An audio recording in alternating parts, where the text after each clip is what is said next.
If you like storytime vibes, hit subscribe and let's dive in together. Just so you know, I'll be spending the last few nights before the wedding with my ex. A short text, but it felt like a knife straight to my heart.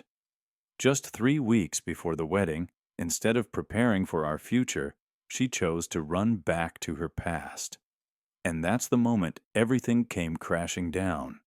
That single message changed everything. For 5 years, I thought we had built something unshakable. We were engaged for a year, the wedding was fully planned, and I believed we were standing on solid ground. But in that moment, I realized the woman I was about to marry had different priorities, and I was about to uncover a truth far darker than I ever imagined. I'm 33 years old. For 5 years, I believed I had found my person. She wasn't just my fiancée, she was my best friend, my partner, my future. We had survived long work nights, family drama, and even a short period of long distance. Through all of it, I thought we had built something unshakable. For 1 year, we'd been engaged, grinding through endless wedding planning, deposits, contracts, schedules. It felt like running a marathon, but I could finally see the finish line. And then my phone buzzed. I was buried in work, trying to wrap up a massive project before taking some time off for the honeymoon. When I saw her name flash on the screen, I smiled, expecting a sweet message about flowers or rehearsal dinner plans. Instead, I read words that nearly knocked the breath out of me. Hey, just so you know, I'll be spending the last few nights before the wedding with my ex. We need proper closure so I can enter our marriage with a clean slate. The wedding's still on, of course. Love you. I froze. At first, I thought it was some kind of cruel joke. I reread the text again and again, my brain refusing to process what my eyes saw. She wanted to stay with her ex, the man she always called the one who got away, right before we were supposed to say, I do. And she had the audacity to add that casual little line. The wedding's still on, of course, like she was tossing me a bone, as if I should pat her on the back for her honesty. My first instinct was rage. I wanted to call her, scream, ask how she could possibly think this was okay. But as I sat there gripping my phone, something inside me shifted. The anger gave way to clarity. This wasn't a problem to fix. This wasn't an argument to win. This was the truth. Ugly, undeniable, and final. She had just shown me her priorities. So I took a deep breath. My thumbs hovered over the keyboard. Then I typed 4 simple words. Do what you need. And that was it. I turned my phone on silent. I didn't want to hear her excuses. I didn't want to see her replies. Instead, I opened my wedding spreadsheet, the one where every dollar, every vendor, every tiny detail had been logged.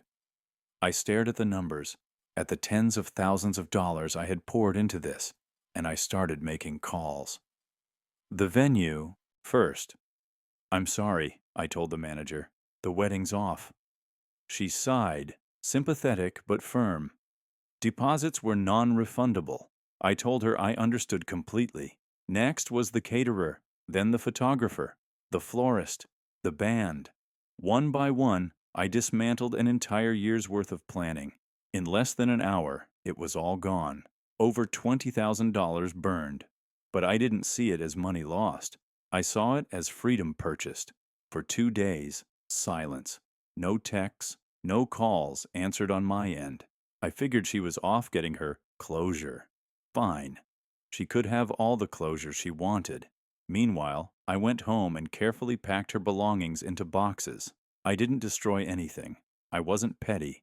I folded her clothes neatly, wrapped her keepsakes in newspaper, taped each box shut, and stacked them in the spare room.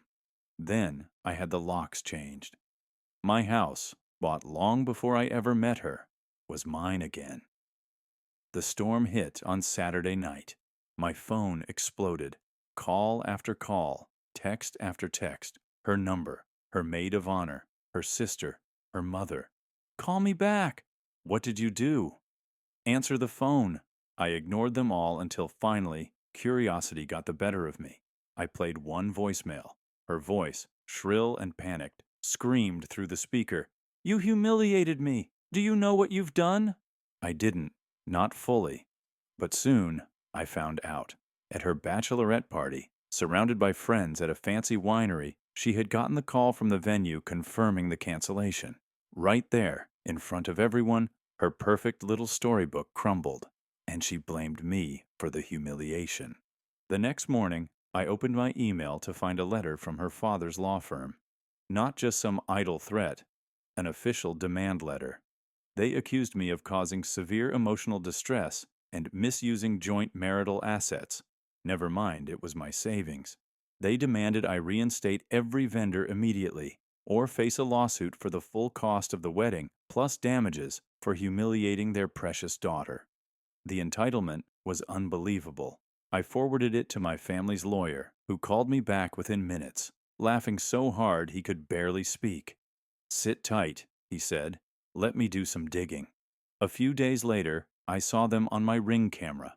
My fiancée, her mom, her dad, all standing on my porch, pounding on the door. I didn't open it. Instead, I pressed the intercom.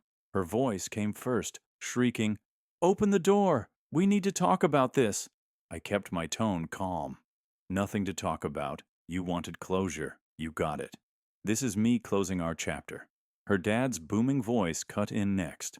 "Son, you're making a catastrophic mistake. You humiliated my daughter. You have a moral and legal obligation to fix this." I almost laughed. "My only obligation is to myself. The deposits are gone. Your daughter's belongings are packed. Please leave my property." Her mom tried next, her voice dripping with guilt. "After everything we did for you, after we treated you like a son, how could you be so cruel?" And that's when I smiled, because they didn't know what I knew. While they were busy threatening me, my lawyer had uncovered something damning. The ex-boyfriend wasn't just some old flame. He was her father's disgraced former business partner. And worse, my fiancé had co-signed a $100,000 business loan with him just 3 weeks earlier. The catch? The loan required proof of significant assets and joint income. Assets and income that would only exist if she married me. It was never about closure. It was about money, about using me as collateral. So I leaned toward the Ring camera, my voice steady as ice. "You want to talk about cruel? Let's talk about the $100,000 loan your daughter co-signed with her ex 3 weeks ago, the one she was planning to secure with my income." The porch went dead silent. On my phone screen, I saw my fiancé's face drain of color. Her dad looked like he'd been sucker punched. Her mom's mouth opened, but no words came out. "You weren't getting closure," I said. "You were setting up a financial scam. You planned to marry me, get access to my accounts, and bail out his failing business. This was never love. It was fraud." Finally, her dad barked, "You have no proof." I smiled coldly. "I have the loan application, with her signature. And if I get one more email from your firm, my lawyer forwards it straight to the bank's fraud department, and maybe even the state bar. I'm sure they'd love to hear how a lawyer tried to bully someone into a fraudulent marriage." Silence again. And then, without another word, they turned and left. Her dad practically dragged her off my porch. The very next day, my lawyer sent them a copy of the loan application. That was the last I ever heard from them. A month later, movers arrived to take her boxes. From what I heard, the loan was denied. The ex's business collapsed. She moved back in with her parents. And karma didn't stop there. Someone tipped off the state bar about her father's firm, and now he's under investigation. Me? I'm out $20,000. But honestly, that money bought me the best deal of my life. My freedom, my peace, my future. And the lesson? Love without trust is just manipulation. Marriage without respect is a contract of lies. No amount of planning, money, or promises can cover up the truth. Sometimes, walking away costs everything, but staying would have cost me far more, and I'll take that trade any day.